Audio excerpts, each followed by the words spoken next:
بعض اوقات رفع الیدین فتنہ سے بچنے کے لیے چھوڑ دیتا ہوں، تو کیا یہ کرنا جائز ہے؟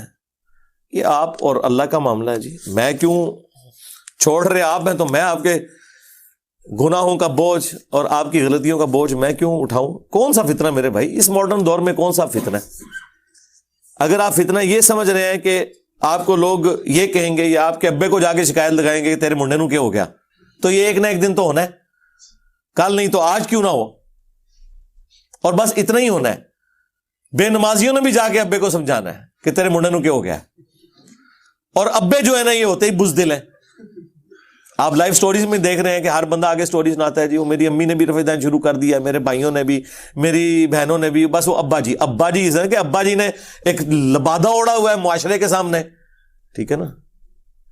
تو ان کو ان کے حال پہ چھوڑ دیں ابوں کو، دنیا میں معروف طریقے سے آپ نے چلنا ہے، لیکن اگر آپ یہ سمجھیں کہ یہ ابے کریں گے، بھائی ابے تو پیغمبروں کے جو ہے نا وہ بات نہیں مانتے رہے، تو ارے ابے تو شاہی کوئی نہیں۔ ہاں ابراہیم کے باپ نے کیا کہا تھا کہ میں تجھے سنسار کروا دوں گا، نکل جا ابراہیم میری نظروں سے دور ہو جا، یہی کہا تھا نا۔ وہ کہتے ہیں وہ والد نہیں چچا تھا، بھائی والد نہیں چچا تھا، جو بھی تھا قرآن نے اس کے کہا ہے باپ، تو باپ چچا کے لیے بھی استعمال ہوتا ہے، بہرحال وہ آپ کا باپ ہی تھا، اسی نے آپ کو پالا تھا، پوسا تھا، سب کچھ تھا، تو باپ تھا۔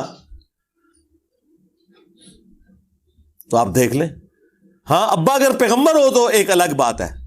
ادروائز ابے بہت کم بات سمجھتے ہیں، تو لہذا ان کو چھوڑ دیں۔ فتنہ کیا ہوگا؟ جا کے تھانے میں اپلیکیشن دیں۔ آج کے دور میں آپ سوچ سکتے ہیں کہ کسی مکتب فکر کا کوئی مولوی یا خطیب آپ کو رفع الیدین کرنے سے روک دے مسجد میں؟ ایسی کی تیسی نہیں اس کی، آپ جا کے اپلیکیشن دیں کہ جی مجھے مسجد میں نماز نہیں پڑھنے دے رہا۔ پاکستان کے آئین میں ہر شخص کو یہ اجازت ہے کہ وہ اپنے طریقے کے مطابق زندگی گزار سکتا ہے۔ یہ کہاں آئین میں لکھا ہوا ہے کہ اہل حدیثوں نے صرف اہل حدیثوں کی مسجد میں نماز پڑھنی ہے، بریلوی اور دیوبندیوں کی مسجد میں وہ جا نہیں سکتے؟ اگر یہی قانون مان لیا جائے تو پھر بریلوی دیوبندیوں کو تو حج کے لیے جانا ہی نہیں چاہیے، وہاں تو امام کعبہ اونچی آمین کہتا ہے، تو یہ کیا کریں گے پھر اگر وہ ڈنڈے لے کے وہاں کھڑے ہو جائے؟ بلکہ عبداللہ بن عمر کی سنت پہ عمل کرتے ہوئے وہ کنکریاں لے کے کھڑے ہو جائیں۔ ہاں جو جز رفع الیدین میں ہے کہ عبداللہ بن عمر ان لوگوں کو نماز میں کنکریاں مارتے تھے جو سستی کی وجہ سے رفع الیدین چھوڑ دیتے تھے، اور وہاں انہوں نے اگر شرطیں مقرر کیے وہ آپ کو کنکریاں مارنے کے لیے، تو آپ کے جو مفتی اعظم رفع الیدین کے خلاف یہاں ویڈیوز ریکارڈ کراتے ہیں اور کتابیں لکھتے ہیں، وہ بھی رفع الیدین شروع کر دیں وہاں پہ، بات کرنے والی کریں۔ اور اگر یہ چیز ہے تو سرکار جڑیں بڑھو، آپ اپنی مسجد کے باہر لکھ کے لگائیں کہ اس مسجد میں صرف ہمارے فرقے، جس کا آگے نام لکھا ہو، حنفیہ، دیوبندیہ، بریلویہ، فلانا ٹمکانا، وہ پورا لکھیں، کیونکہ وہ ایک فرقے کے اندر بھی کئی فرقے ہیں نا، مماتیہ، حیاتیہ، ہاں یہ سارے لکھیں، اس کے علاوہ کوئی نہ انٹر ہو، باہر لکھ کے لاؤ نا،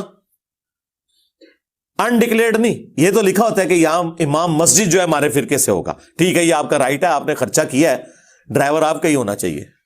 ہم تو کہتے ہیں آپ ڈرائیور ہی کریں، سواریاں سانوں دے دو، اسی ویسے بھی لے لیں گے تھوڑے کو، ہاں یہ تو لکھا ہوتا ہے، بہت اچھی بات ہے، تو امامت تو ہم کروا ہی نہیں رہے۔ اور میں نے آپ کو ایک آسان طریقہ بتایا کہ جہاں آپ کو یہ فتنہ آتا ہو نا، بڑا آسان طریقہ ہے، آپ عین اس وقت مسجد میں پہنچے جب اقامت ہو رہی ہو، مثلا اگر زور کی نماز 1:30 بجے ہے نا، تو آپ گھر سے وضو کر کے اس اعتبار سے نکلیں کہ آپ اقامت کے وقت مسجد کے دروازے پہ جوتیاں اتار رہے ہوں،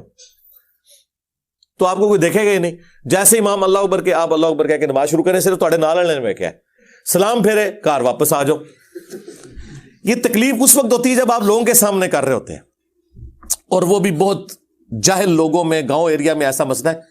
اسلام آباد میں کسی مسجد کے اندر کوئی ایشو نہیں ہے، بڑے شہروں میں اب کوئی اس طرح کا مسئلہ ہی نہیں رہا۔ اور یہ جو آپ کو کہانیاں کرواتے ہیں نا کہ جی دیکھیں جی امام کو فالو کرنا چاہیے، امام اگر رفع الیدین نہیں کر رہا تو آپ بھی رفع الیدین نہ کریں، امام کو فالو کرنا چاہیے ایک رکن سے دوسرے رکن میں منتقل ہوتے ہوئے۔ وہ تو سرکار بخاری میں 694 نمبر حدیث ہے کہ ان قریب ایسے امام آئیں گے جو تمہیں غلط نمازیں پڑھائیں گے، تم ان کے پیچھے نماز پڑھ لینا، ان کی غلطی کا وبال ان پہ ہوگا۔ حضور نے یہ نہیں کہا کہ تم بھی ان کے پیچھے غلط نمازیں ہی پڑھنا، پوائنٹ ٹو بی نوٹڈ. ان کی غلطی کا وبال ان پہ ہوگا. آپ نے تو سنت کے مطابق نماز پڑھنی ہے. اور دوسری جو پھکی والی بات ہے, یہ جو آپ کو یہ مشورے دے رہے ہیں, انہوں نے کیا اپنی پبلک کو کبھی مشورہ دیا کہ امام کعبہ رفع الیدین کرتا ہے, لہٰذا جو بھی ہمارے حنفی دیوبندی بھائی, حنفی بریلوی بھائی جا رہے ہیں حج ٹریننگ میں, کورس میں داخل کریں نا, کہ وہاں امت کی یونٹی آپ نے شو کرنی ہے, امام کعبہ بھی آمین اونچی کہتا ہے اور رفع الیدین سے نماز پڑھتا ہے, لہٰذا سارے حنفی وہاں جا کے امام کی پیروی کریں. نال کھوتی مر جائے گی نا جی, آئے ہو نا داڑ تھلے ہوں, سانو مشورے دے ہو کہ امام کو فالو کریں, تسی امام کعبہ نو فالو نہ کرو. تو سرکار نہ ہم امام کعبہ کو فالو کرتے ہیں نہ آپ کے بنائے ہوئے اماموں کو, ہم اس امام کو فالو کرتے ہیں جس کی قبر مدینے میں ہے صلی اللہ علیہ وآلہ وسلم.